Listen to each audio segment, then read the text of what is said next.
You're listening to Parasearch UK Radio. News, views and reviews from the world of the paranormal from across the UK and beyond.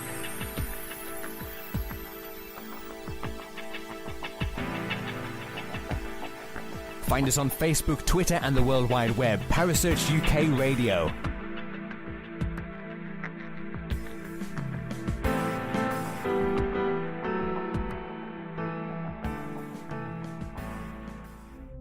The views and opinions expressed by presenters and guests are their own and do not necessarily reflect the official policy or position of Parasearch UK Radio or its affiliates and sponsors. Listener discretion is advised.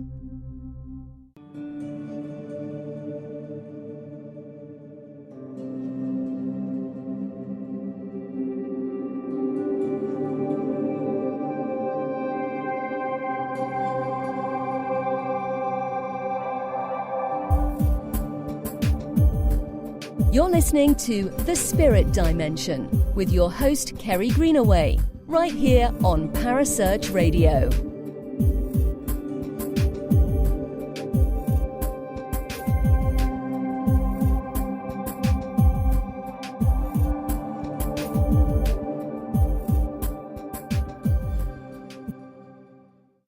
Good evening and welcome to the Spirit Dimension on Parasearch Radio. My name is Kerry Greenaway and I like to bring you an eclectic mix of topics and people here on a Sunday evening for your listening pleasure. And tonight is no different. Tonight I have a lovely lady in the studio with me. Her name is Sacha Klanott. She has been on the Travel Channel under a program called Legends of Alaska. She is also an author. She is well known on the paranormal convention circuit in America, as she is the founder of Paranormal Dolls. And if that isn't enough, she's also adding chef to her little tablet of accomplishments for this evening as well, being as it is Father's Day. So let's welcome her. Good evening, Sasha, and how are you doing? Good, yourself? I'm doing fine. Bear with us. Sasha is trying to multitask as we speak at this moment in time, but I think she's settled now. So, Sasha, how did you... Let's start right from the beginning and let the people in the UK know a little bit more about you from the beginning. How did you get into the paranormal? I am actually psychic, and I started coming to the conclusion at about 12 when I started seeing things that there was something a little bit more going on. And my friend, whose family is a little bit more open-minded about ghosts and stuff, that I was actually seeing ghosts and stuff. And so that kind of set me on the track for researching the paranormal and exploring my gifts and stuff. And when I turned about 26, I really started getting into the gift and ghost hunting. And that is just kind of the short version. Was at about 12 I started seeing things. So when you was that young, because that's quite a young age, isn't it? And most girls are hitting a specific period in their life at that time. How did that make you feel? Well, did it scare you? And how did that happen for you? Was you hearing or sensing, and you just mentioned you started seeing things? Well, I've always been able to predict things that was going on, but I didn't realize what was going on. I was always, thought that I was just really good at being able to tell when things were going to happen. Mm-hmm. And then I started actually seeing the ghosts. And what happened was, I rolled over. It was late at night, and I rolled over and I saw an older gentleman looking in my window. Now, mind you, normally either way, it's creepy, but there was a hole because my parents were trying to build a patio outside my door, window. And, they had the hole there. They hadn't built it up. So there was about 7 feet to my window. So technically that shouldn't have even been possible. And then it was late at night, and it looked like they had a light coming off of them, kind of like when this creepy movies where the light kind of shines from the bottom up of their face. Mm-hmm. So I scream, and my dad, being from Alaska, runs out in his sweatpants, and in the middle of winter, mind you, and there's not a single footprint, not in the snow, nothing. And he said that I was dreaming it and whatnot, and it was an accident, no big deal and stuff like that. But it was really hard with my family because that's what they would say every time. Oh, it's just coincidence, or it's just, you're just seeing things, you were half asleep and stuff like that, except it kept happening. Yeah. And so it wasn't until my early to mid 20s is when I actually started getting support, when actually 2011, when I started networking in the field and stuff like that. So it was hard growing up in a really conservative town that all that kind of stuff was not okay. Do you think you shut your gifts down for a while through that time? I absolutely did. I was still always able to tell when stuff was going to happen, but I still didn't realize that was my gift. I just, again, thought that I was just really smart. And all my friends would always make jokes about me always being able to tell when something bad is going to happen. Even my fiance now used to make fun of me. And now everybody listens to me. But yeah, I shut it down up until I had the support that I needed to open it. And when it opened, it was a floodgate. It happens that way, doesn't it? When you do Yes. start working, it becomes quite a powerful connection. Do you think that's Absolutely. because you control that more, because you are more learned within yourself and confident within yourself as a person? Well, what happens, or at least the theory, is that what happens is, okay, I have this gift, I'm going to open up the door. And what happens is you don't know how to control it yet, so it all kind of floods through. Kind of like when you see in the movies when somebody has a superpower and they don't know how to control it, so it's kind of like all over the place. Yeah. And I would try to go on a date, and I would be in the middle of a movie, and I'd get up to go to the restroom, and somebody wants me to pass on a message to the person in the next stall, and I'm like, yeah, no, not going to happen. And as if they're probably not going to think I'm weird enough. And so, yeah, particularly on a first date. Yeah, right. And so, yeah, with my fiance now, I got that out within the first 15, 20 minutes, because I live in New Orleans now, so that's like the psychic capital. So he made fun of that, and he goes, so what do you do? And I go, well, actually, now that you mention it, I am a psychic. Yeah. Oh, I'm sorry. No, it's okay.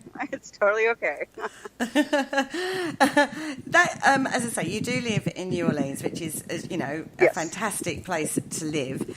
Now, I'm going to jump a little bit around here. That's fine. If that's okay. Because Haunted Bourbon's there, isn't it? Yes. Yeah, that is our convention, our paranormal convention. And you're a host for there? Yeah, we have haunted houses, world famous haunted houses. We have world famous foods. We have graves, all sorts of stuff. We're like the haunted capital. And there was not one paranormal convention. So we decided to kind of take that on. So yeah, it's just me and him. We don't even have any helpers to help us with it. Yeah. Oh my word. Yes. Because that's a whole different ballgame when you get into conventions, isn't it? Yes. It's I love it and hate it at the same time. And so I have to be very, very, very strict with the speakers and anybody that's trying to help or attend, just so that I can try and keep my sanity. Yeah, keep control of it and know exactly what's happening and where. Right. So I'm going to go back now because I just wanted to mention that, because we will come on to a little bit more about Haunted Bourbon later on, but I just wanted to give that a nod because you mentioned New Orleans. Okay, so when you went through that period in your teens where you weren't really working psychically or spiritually, was you doing a lot of reading at that time about that kind of topic? So was you sort of like building a knowledge base within yourself? Yeah, I had been studying it since I was 12. I just didn't realize that I had a gift. I mean, part of me, I guess, kind of always knew, but because I'm a very, very, very scientific person, I still to this day constantly battle myself with my gift. Mm. And so I knew a general knowledge. It was just the application that I was practicing. Okay, so you get to your early 20s, like you said, your early to mid-20s, and you embrace your gift. Did you just start working psychically to start with, like doing readings for people? And do you use tools for that, or is it purely a mediumistic kind of scenario? No. Well, I mean, I guess the easiest way to call it spiritual counseling, because at least that's what a lot of people refer to it as. Because I do mediumship, and then I also say, okay, if you stay on this path, this is what's going to happen. Or if you want to change it, this is what you need to do to change it. So it's kind of a combination of everything. I also have what's called psychometry, which is when I touch items and I can tell their history. That one's not very strong, but I still have it. And so it just kind of started off as in, okay, I think I have this gift. Let me kind of test it out. And I would just kind of say what was ever on my mind with my friends. I would literally stop a conversation just to get it out. And I only did it with certain friends. And then I did it with other friends. And then those friends started referring, saying, hey, would you be willing to give a reading? And I started off with free readings, and then just based on tips. And then people said that I needed to charge. I actually had customers, when they referred people, would actually tell them, okay, she's $25 for a reading. And the next thing I know, they're giving me money. And I didn't realize that they would tell them that that's how much it was. Oh, cool. So, yeah. They hey, I'll take your money. Right. And so, yeah. And then it just kind of grew from there. And then I can do group readings. And so as far as now, I kind of do it little here and there. It's not a huge part of my life. I'm trying to make it part. But I have anxiety. To the point where I'm actually disabled from it. And so I have a harder time doing readings now because I get so self-conscious. Do you think, because that's actually quite a common thing in the spiritual psychic world, yeah, or we'll class it as sensitive because that encompasses sort of every way of working. That's quite a common thing. Do you think that's because we get too emotionally involved when we do those readings? That's definitely part of it. Other theories that have been said is because we use more of our mind as it is. So we just kind of end up more sensitive because we don't know how to control those emotions. And a lot of people that are psychic are empaths, and we can't, a lot of people make it to where that's a gift. Let me rephrase that. They don't know how to control that part of the gift. And so we end up so anxious because we've got so much going on, so much emotion, so many thoughts, because a lot of the thoughts that we have are not really our own. They're somebody else's who are relaying it to it. So it's kind of like having multiple people in your head. So that can get pretty draining, stressful, and whatnot. So at what point did you start learning to control that and put your protections in place and shut down and open up properly and stuff like that? I'm still working on it. It's been forever. But that was one of the first things that I had to learn was to open that. The proper processes, isn't it? It's proper procedures in place so you're not open all the time and being constantly drained in that way. Exactly. And draining still happens. And but yeah, it's definitely a practice. Like the more people I read, and sorry, my car won't open. Oh no. And but yeah, it's definitely a process. That's what I had to do, was to open up. Learn to control when I get messages, when I don't. Learn to acknowledge which emotions are actually mine and which are somebody else's. Yeah, it's that differentiating between the energies that you feel, isn't it? Exactly. So, was you in New Orleans while this, in your early to mid-20s? Was that where this was happening for you, in New Orleans? No, I was actually in Alaska. I only moved to New Orleans in 2013. So I was just turning 30. Okay, let's talk about Alaska then, because whilst you was in Alaska, you did a television program for the Travel Channel, didn't you? Called Legends of Alaska. Yes, and that was actually fun. That was the first time that I filmed for TV. I mean, I filmed a couple sizzle reels since then. We actually were the first team to do a formal investigation in a gold mine. Well, a gold mine city, not the actual mine. And they had us go in. We caught some great evidence. We actually had a shovel fly off of the a shovel handle fly off of the balcony railing. Cool. Yeah. That's it was cool. Definitely a lot of fun. So at this point, you were actually going out investigating as a paranormal team. Yes, and I was practicing my psychic skills. I actually gave a small psychic reading, just listing off. That was when I was a little comfortable with it, and I was listing off what I was getting in my head, and just kind of going with it. And a couple years later, the next year, I filmed for another TV show at the same location with a completely different crew, different channel, everything like that.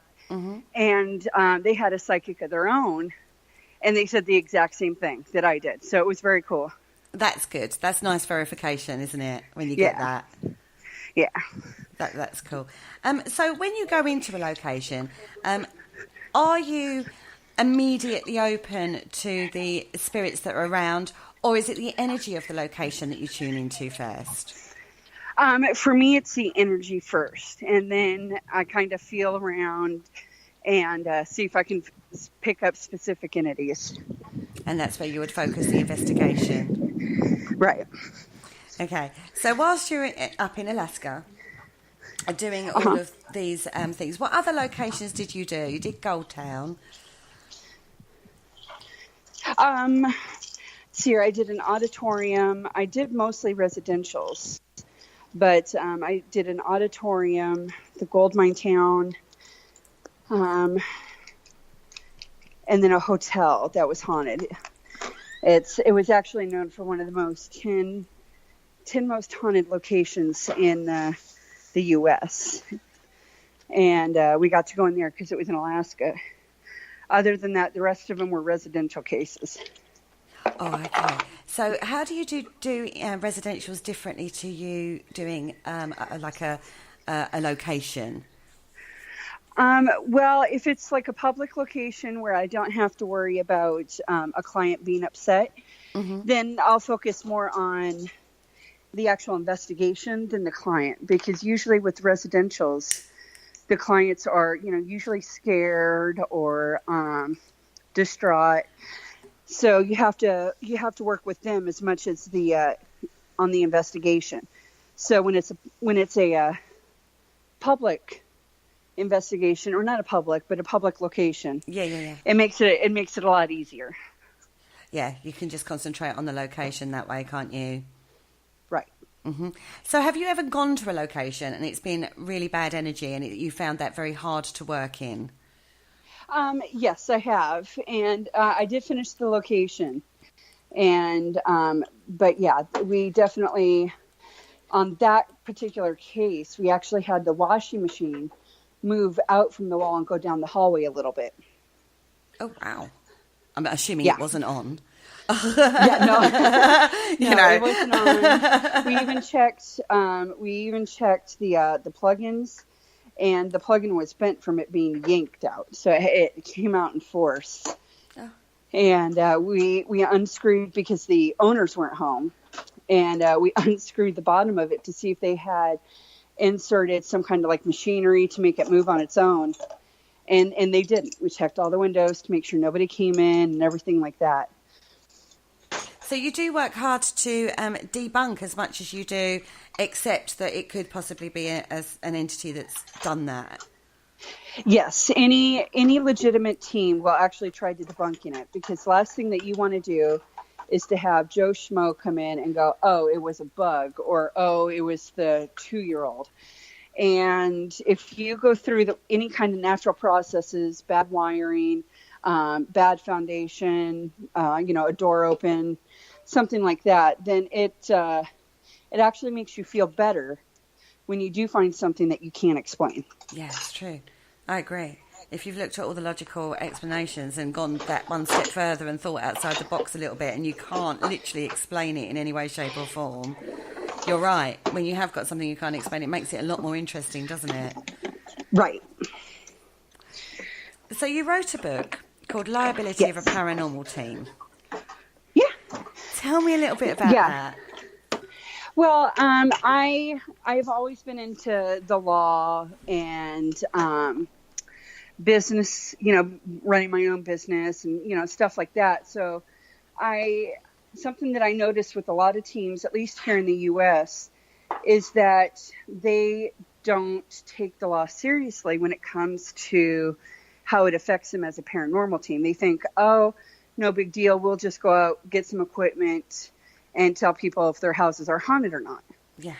And what happens is that, if I catch an EVP, which is those voices that you hear on recordings. Yeah. Mm-hmm. And what happens is, there's no law to state who owns that, who owns the team.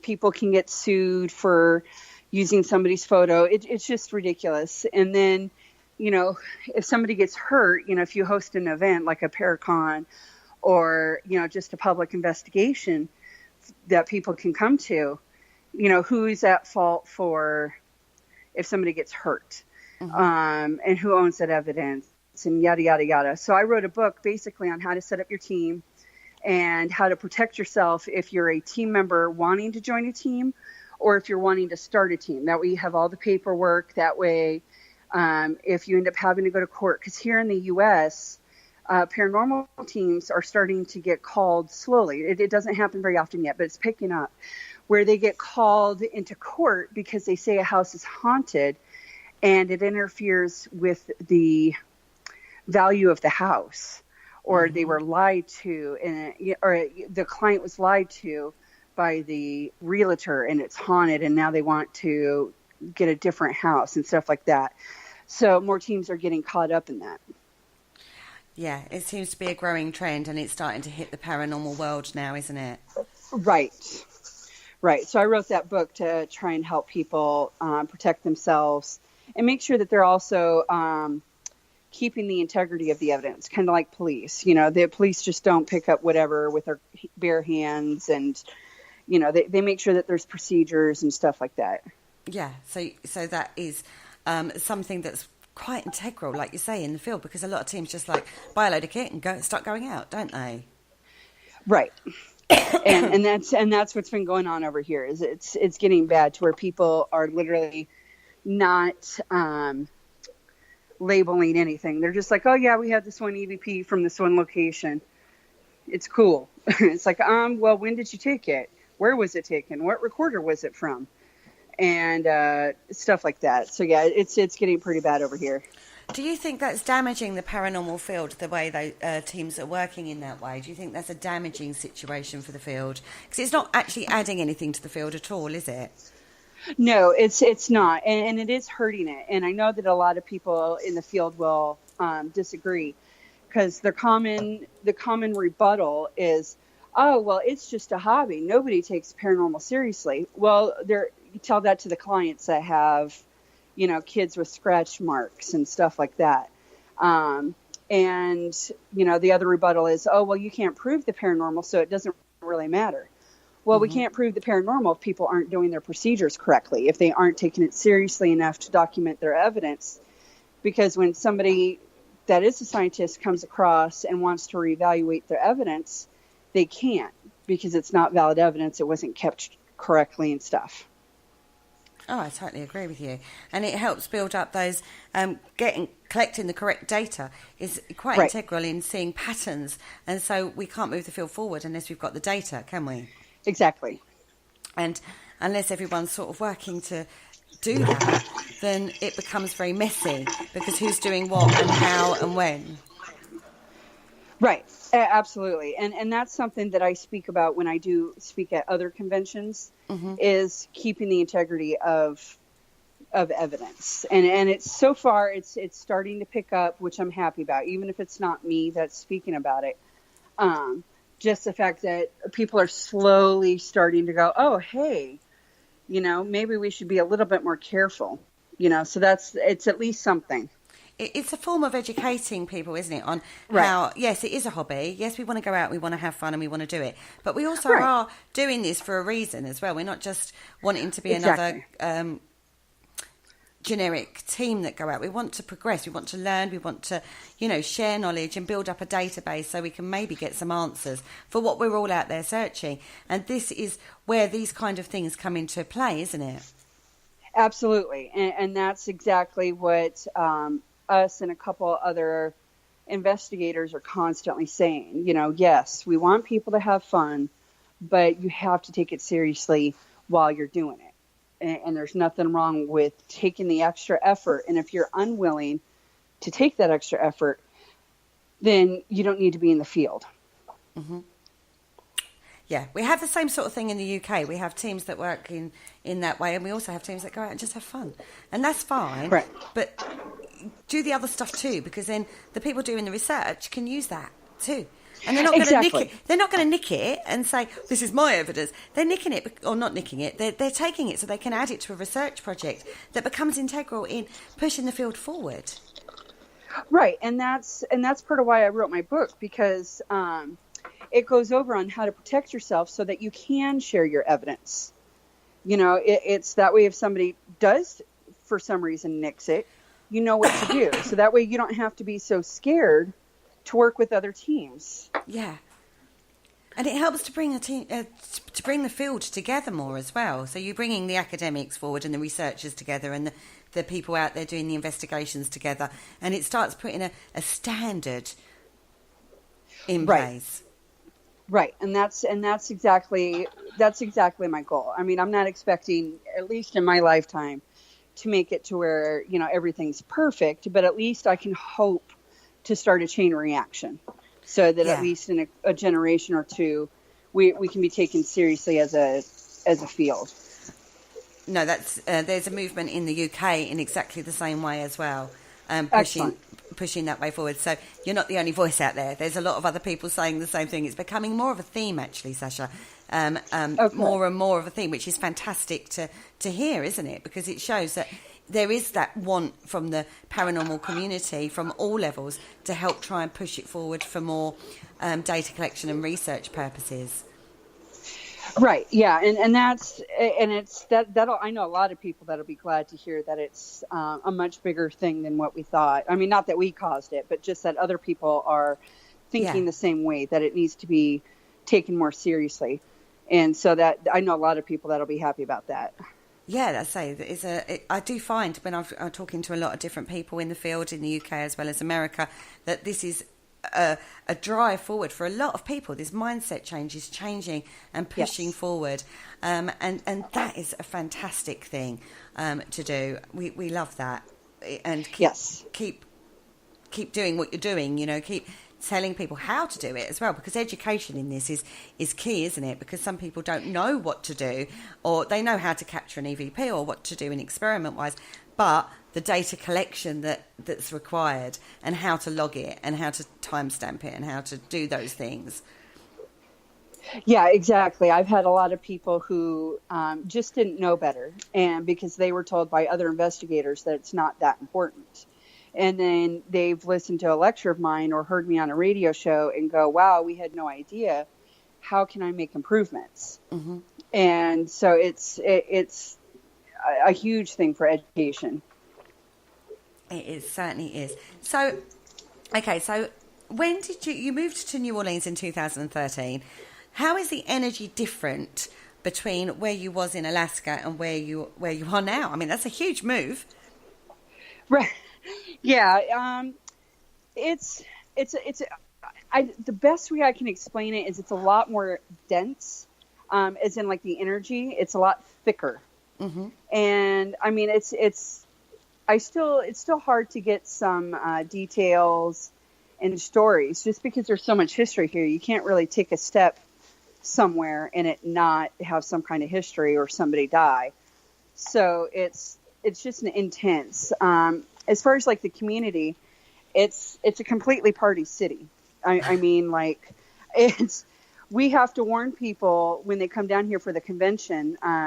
My fiance was born and raised in the area. And so, he obviously knows how to drink, and everybody's like, oh, I'm going to out drink you. I'm going to out drink you. We're like, oh yeah, no, hold my beer. Let me show you. and there were people that were, plastered after just one drink. Oh, wow. And yeah, and the locals here are just used to it. I mean, it took me, in Alaska, we drink a lot. And it took me a minute to get used to the level of alcohol here. And so it just took some practice, but they also don't take anything seriously here. And it infuriates me to no end. That's one thing that me and my fiance always fight about. Oh, don't worry, we don't need to do that till later. Oh, we don't need to do that. And people don't show up on time. They don't reserve. They just kind of chill. Which is good, but obviously there are certain times that it's not necessarily a good thing. Yeah. But it's just completely laid back here. You can't take anything here seriously. And music here is a big thing, jazz. Mm-hmm. And we have people that go around and just play their jazz instruments. So, trumpets, trombones, drums, and stuff like that. They'll just be down somewhere in town and just set up and start playing the instruments. That sounds so cool. It is very cool. Did you find that adjustment very difficult on a spiritual level? It's almost like I had to retrain myself to turn everything back down, when I could and could not, or when I was and was not going to pass along messages. It was almost like I had to reestablish boundaries again and rehone my gift a little bit. But other than that, it was just a little bit more intense. Everything else is pretty much the same spiritually. Well, that's good. That's good to know. So when you first got there, I bet it was like it's just like a dream. It's an investigator's dream. Yes. It's a spiritual person's absolute dream, isn't it, to be in New Orleans? So what was the very first thing you did? I slept, but after I got settled down, I actually did find out that there are not a lot of places that investigators know to investigate, because a lot of people down here either absolutely love the paranormal and they can't get enough of it, or they absolutely hate it and they don't want anything to do with you. So it's kind of a test to try and figure out where everybody stands. And unfortunately, a lot of the town is historically protected, which is a good thing. Uh-huh. But for investigators, it makes it 10 times harder, because those are the people that don't want to be associated with the paranormal. And so, I mean, we find places to investigate, but it's still been a little bit of a chore. Oh, dear. I would have thought it would have been like a paranormal investigation location in every corner. Well, technically there is. It's the getting permission part that's harder. So it's actually the getting in there. Yeah. So where have you investigated in New Orleans? Oddly, mostly bars. I'm working on getting into some plantations, but you run across the same location. Mm-hmm. I did investigate into some old slave houses. Okay. Down here, we were a big location for slave traders. Mm. And so they had houses that they would put them in, and I got to investigate one of those. And you can tell that the house had a lot of tension in it, obviously. Yeah. So did you get anything that was linked to that time while you were in there? The closest thing we got, which was unverifiable, because we couldn't get anything else, was that Michael, who actually we did verify did live there, but through the spirit boxes had an affair with one of the slaves. And which obviously back then was a big deal, but yeah. That was the closest thing. We couldn't verify that he even owned slaves, just that somebody named Michael actually did own the property. And so we were a little bummed about that, but if it's true, it's definitely a very cool story, because they had kids and stuff like that. Yeah, it would have been very unusual in that time. Yes. For an affair like a good affair, not right. I'm going to just do it regardless right. kind of scenario. Right. Okay, so You have a dog, don't you, Captain Jack? Yes, I actually have two, but yes, Captain Jack is my service dog. Does he come with you on investigations? Yes, he does. He's not very good at investigating, though. I'll openly admit that. He's very noisy. Oh, dear. I was going to say, how does that work out, having a dog on investigations with you?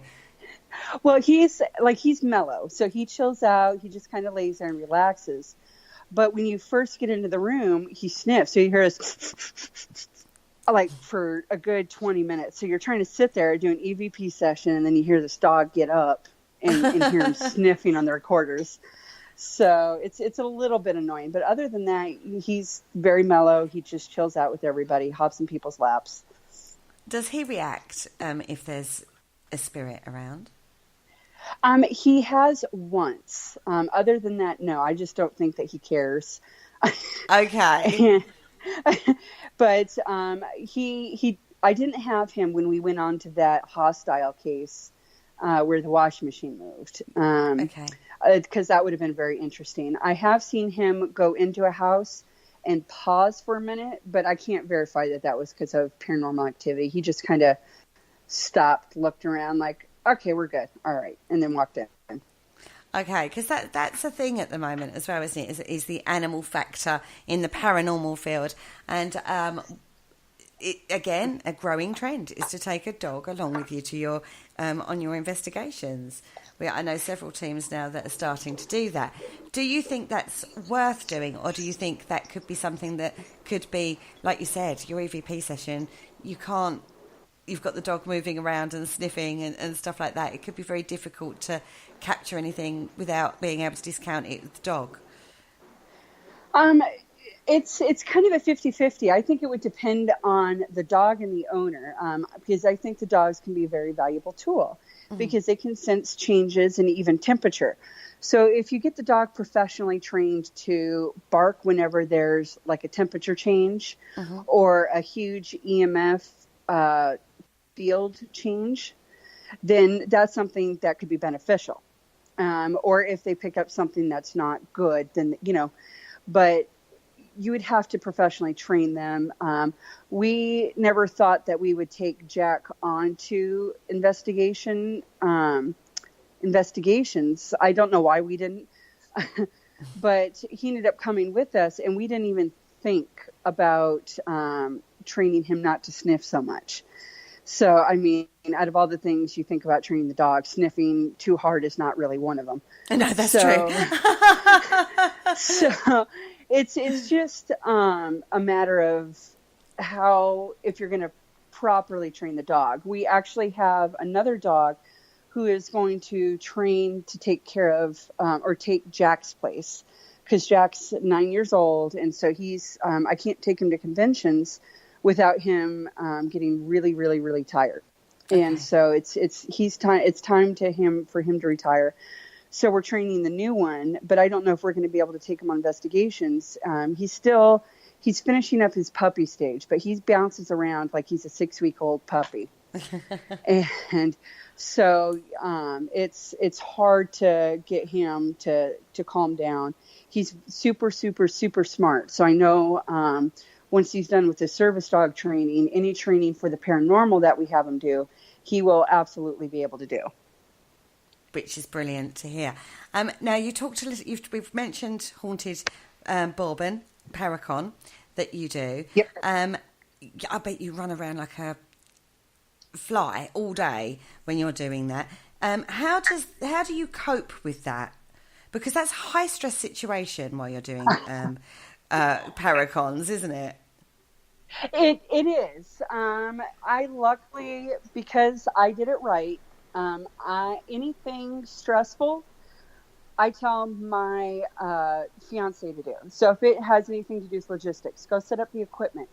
Go make sure that we have somebody to go time the speakers to make sure that they don't go over. So he'll take care of that. And when it comes time to the actual convention, I actually make sure that everybody has everything that they need, because he loves to talk, but he doesn't have any manners. I love him to death, but he has no manners. He doesn't know how to, he knows how to talk, and that's about it. So I go around making sure everybody has what they need. If there's anything past basic, equipment or small stuff, then that's what I handle. So we have a great balance going on. Last year, a couple of his friends did help us out, and a couple of my friends, so they staffed it. So like they took care of ticket sales. One of them did make sure that we had somebody to time the speakers. But they just didn't have anything with the planning of the event. So this year we're not sure what we're going to do, but I have great speakers. A couple of my friends are going, so I know if I need something that they'll help me out. So when is your convention this year? It is November 9th, 10th, and 11th. Our VIP party is the 9th, and then the actual convention is the 10th and 11th. And what kind of speakers have you got this year? Oh, goodness, I have so many. I have Keith Age, who has worked with the Booth Brothers. He's filmed. He was a host of a few shows. Spook TV is the channel. Yeah. So they've just had their convention, haven't they? Yes, they did. I was unable to go, unfortunately, but some of my other speakers went, and apparently it was a big hit. So I'm really excited for them. And we weren't able to get the Booth Brothers this year, but we're hoping to soon. But so we've got Keith Age, we've got myself, we've got DPX Paranormal from Detroit. They're coming down, and I believe their psychic is actually going to come down. And we've got Eric Knapp from Hunting the Haunted. It's just a small TV show, and he's coming down from New Hampshire. And then I have Chris Sanders, who works with haunted objects. So he'll be coming down speaking about that. I have Jay and Marie Yates, who have been on a couple shows, actually. They've been on several episodes of different shows, My Ghost Story. They're actually what's called extreme case survivors. So they were the ones that were haunted and whatnot. And because of that, they ended up becoming paranormal investigators. Okay. And they just filmed their second season of The Haunted Files. And they just got approved for a third season. So they'll be there. Jay and Teresa Lynch. Yes, my co-host. Oh, okay, yeah. Jay, I do a show with Jay on a Thursday on the Paramania channel. He's and so Jay and Teresa are close friends of mine, even though we're in different continents. They are so sweet. I honestly attribute the success of my convention to them. If it was not for them, I honestly do not think that it would be as big of a hit. And they are the ones that are coming down. They are also bringing down their partner in crime, Richard Rose. Yes, I know Rick. Yep. And Jason Arthur, who's actually a former police officer. Mm-hmm. Or not former police officer. He still is a police officer. But our convention actually raises money for the local police department. And so we like to have him down. Last year he did a prayer for the police officers. We also have Douglas McCarhan. I might have said that wrong, and if he's listening, I apologize. He's from Nevada. He runs a convention out of Nevada, and he's also an extreme case survivor. So we'll be having a panel on, what it was like to have to live through some of those nightmares. Mm-hmm. So, and there's like a few more speakers on top of that. And then we have some great special guests, Power of Three. Yep, love them girls. They're fantastic girls. Yep, that's actually who I'm on after this. We've got to say hi from Parasearch Radio because they've been on a couple of times on the Haunted History shows with Penny, and I've interviewed them too at some point. I think that was on the Paramania show. So it is an absolutely fantastic convention that you run over there. Now, last year, I know I did a follow-up show with Jay because he had attended. And we did a follow-up show talking about his experiences there. And he had a fantastic time at your convention. And it sounded an absolute blast. Yeah, it's... I honestly attribute it to the people. One of the biggest things that I wanted for my convention was no cliques. I didn't care who you were. If you were coming, you were family. And I wanted to make sure that anybody that came didn't feel like they were awkward or that they didn't fit in because, they didn't know somebody or something like that. And apparently that's what I achieved. A lot of people said that it had been a while since they've been into a convention and they didn't feel judged or, that they didn't fit in and stuff like that. And so it was a whole bunch. We did a pub crawl. So after they got done drinking at the VIP party, a bunch of them went on to continue drinking. Oh my goodness. And the pub crawl was actually led by a vampire. So they got to go to these locations with a big, almost 7 foot tall vampire leading them around. I take it you've got the same kind of things planned for this year. Oh, I've got more.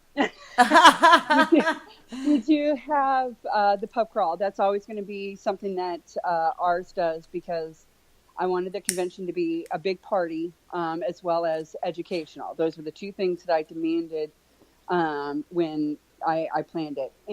But this year, what we're adding is actually a historical scavenger hunt. Oh, cool. Yeah, a lot of people wanted to get to know the cities when they go to conventions, but because, you've got so much crammed in, you don't want to miss speakers and stuff like that. So we're going to do a scavenger hunt, and the winner will get a prize. But that way they can get a taste of both the historical Louisiana as well as, all the little spots that the locals enjoy. Yeah. That sounds awesome, actually. I love that idea. Yep. And then next year, we're going to do an alligator tour. Oh, wow. Yep. I guess here, we don't want to do it this year because we've got so much going on. But next year, you can actually feed marshmallows to them. Ooh. I know, I think I probably want to eat those myself. So, talk to me about Half Past Dead.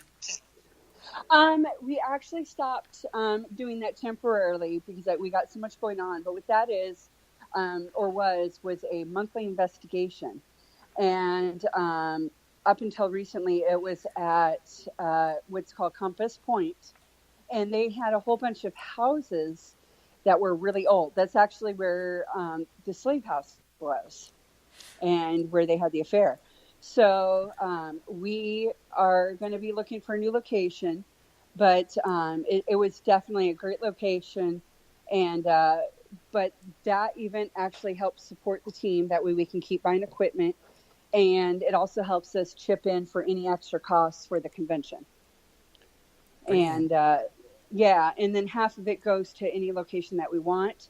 We're hoping to find a location that's nonprofit, so that way they can keep up repairs. It'll help them keep up repairs on, an old house, a historically protected house.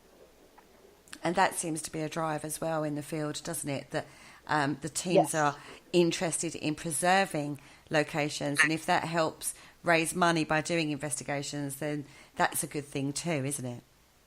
Yeah, absolutely. I'm very big on anytime I host an event, if not half, a very big chunk of the money will go back to the community in one way or another. Which is fantastic because, like you say, it helps to preserve those locations for future generations. Yes. Brilliant. So what is your team called, your paranormal investigation team? We actually just switched the name. It was Paranormal Dolls. And we still have that, but that's going to be more for a different TV show. What I was trying to go for was get a couple girls and, 3 or 4 of us, and to go investigate. And I just haven't found the right girls yet, but I'm hoping to eventually. So because it's mostly me and my husband, it was kind of weird having him say that he was part of Paranormal Dolls. Yeah, so, that's why I asked the question. Yeah, so we went ahead and we switched it to Unnerve Paranormal. Unnerve Paranormal. I'm assuming you're on Facebook and everywhere at the moment? Yes. We haven't set up a Twitter yet, but we do. The Haunted Bourbon is on Twitter and Instagram. But we do have a Facebook. I'm finishing up the website. and that should be up here soon. And we're going to use the same logo, so we've just got to get new shirts made with the new name. Cool. So guys, go check them out on the socials if you want to keep up to date with everything that's happening with Unnerved Paranormal or Haunted Bourbon Paranormal Convention, because there is always lots of fun to be had at this one, I have to say. So I spoke to Jay last year after he'd been, and it sounds like it was an absolute blast. Every single year, do you find it difficult to source new different guests for your convention, or is it quite easy? Because there's a huge paranormal convention season in America, a lot more so than the UK. Yeah, it's some of the bigger speakers that, have large fees. Those are harder to get a hold of because people will book them out in advance. But I usually only try to have one or two of those. That way we can draw in the general public. But I try to focus on speakers that are in the field that know what they're doing but may not have had a TV show, so they don't get booked up. And what that does is it allows people to network with people that are going to be a lot more easily accessible, as well as help kind of build the community as a whole, rather than, not that I have anything against people that were on TV, but instead of help promoting TV shows. Do you think that's a problem in the field, the promotion of the promotional side of it from the television side of things? I think it depends on what way you look at it, because I don't think that we would be as accepted in real life or everyday life, I guess I should say, without the TV shows. But I think a lot of people either take the TV shows too seriously, or they lose sight, which I have done because I want to be on TV, but they lose sight of why they joined the paranormal field, because they're so focused on doing what they need to compete with each other to get a TV show.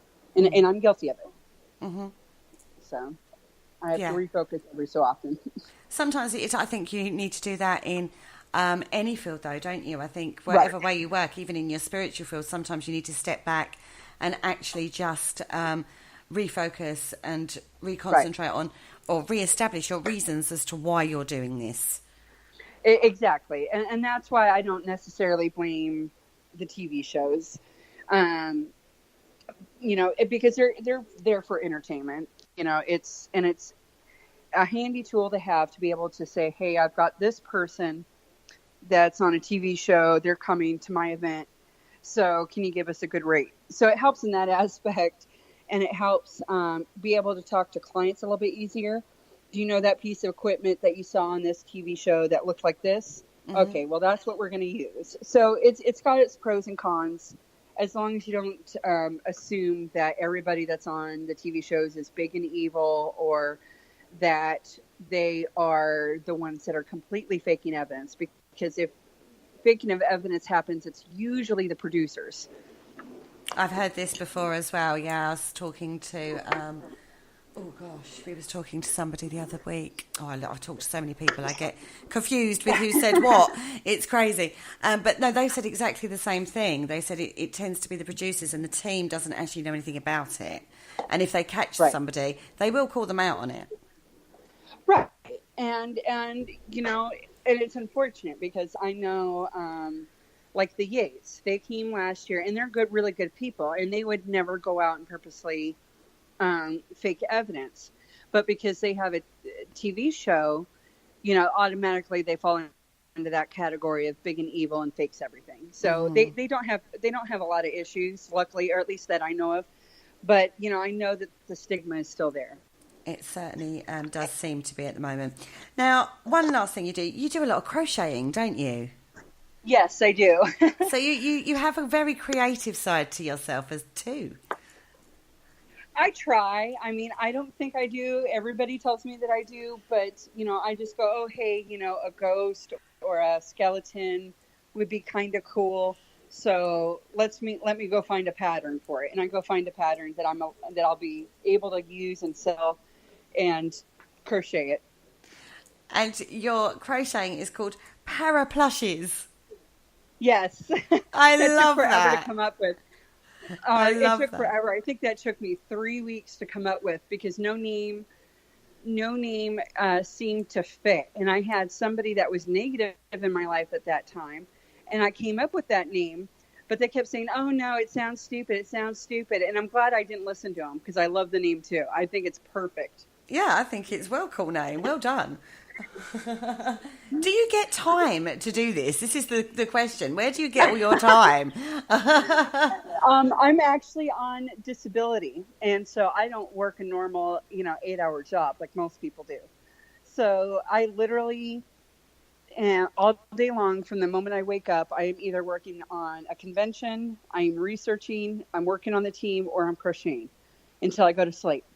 Every once in a while, I'll take like a 2-hour break to go do something with David and then get right back to it.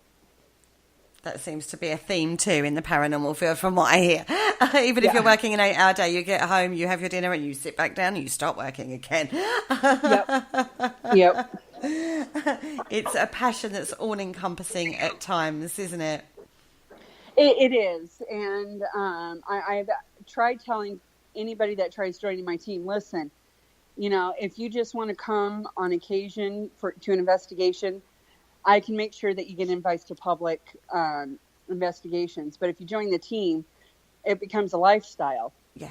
It's literally like a 20 to 30 hour a week job because, you're trying to plan, even if you're not on TV or trying to be on TV, you're still trying to educate yourself on new techniques. Or you're trying to find a location, which requires emails, talking to partners, talking to the rest of the team. And then you got planning just to be able to go to the investigation. And then you've got to interview clients. And then you've got to review the evidence itself, which is about 20 to 30 hours. So a lot of people don't realize that it's almost not quite a full-time job. But it's at a minimum a part-time job. And for some people, it is a full-time job. That's very true. So before we go, because we're coming to the end of the show, is there any location that you would not investigate? Oh, goodness. Nope. I am all for anything. I am what Jay actually calls a paranormal test dummy. Yeah, he likes that term. Yes. And so I will pretty much go into any place. Now, that doesn't mean that I'm not going to bring a change of underwear because I know I'm going to need them, but I'll still go in there. Yeah, as I say, that is a term that my lovely Jay uses quite often. He says, well, hey, we'll test it out. Let's go. Let's do it. New theory, new, experiment. Let's have a go at it, or piece of equipment. He says, test dummy it. Let's do it. He's not scared of anything. And you sound very much in the same vein as our lovely Jay. Oh, no, I get terrified of stuff all the time. But I know that I have to push through it. That's true. At the end of the day, it's what we do, isn't it? Yep. Okay. Well, thank you so much for coming on tonight. I know you're an incredibly busy lady. So thank you so much for being so candid in your answers as well. No problem. I really appreciate you having me on. No, I've loved it. Loved every minute of it. That's been brilliant. Thank you so much. On that note, we're going to close the show down. If you miss any of our shows, don't forget to go over to the YouTube channel, Parasearch Radio. Click like, share and subscribe.